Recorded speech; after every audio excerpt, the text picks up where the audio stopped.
Hello friends, আজকে একটা নতুন ভিডিও নিয়ে চলে এসেছি। সেটা হলো বিরিয়ানি লেয়ারিং।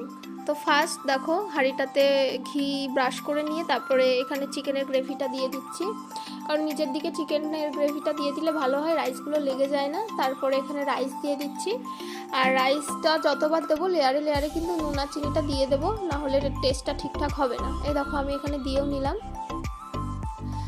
তারপরে একটু টক দই দিয়ে নেব, আমি আমার মতো করে করছি। আর এটা হচ্ছে কেশর দেওয়া দুধের জল, যেখানে মিঠা আতরও আছে, সেটা একটুখানি দিয়ে নিলাম। দিয়ে এবার বিরিয়ানি মশলা দিয়ে নেবো, আর একটু বেরেস্তা দিয়ে নেবো। আর আজকে আমার বিরিয়ানির রাইসটা একটুখানি নরম হয়ে গেছে। রাইসটা আমি তো করি না, দিদুন করে, আজকে বাড়ি নেই তাই। তারপরে আলু দিয়ে চিকেনগুলো দিয়ে দেবো। চিকেনটা দেওয়ার পরে আর একটুখানি টক দই দিয়ে নেবো। এখানে আমার ভালো লাগে টক দইয়ের টেস্টটা, তার জন্য আমি দিই। আর বিরিয়ানি মশলাটাও দেবো।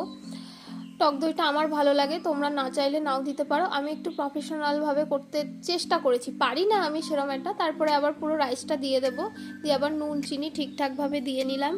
নিয়ে এই যে কেশর ভেজানো জলটা দিয়ে, দুধটা দিয়ে দেবো, যেখানে মিঠা আতরও আছে। আর পুরোটা দিইনি, একটু বেশি হয়েছিল। তারপরে বিরিয়ানি মশলা আর বেরেস্তা দিয়ে মুখটা চাপা দিয়ে দেবো। এই একটুখানি নোংরা হয়ে গেছিলো, পরিষ্কার করে নিলাম। এবার ঢাকনাটা দিয়ে দেবো। এটা আটা দিয়ে মুখটা এঁটেছি তো।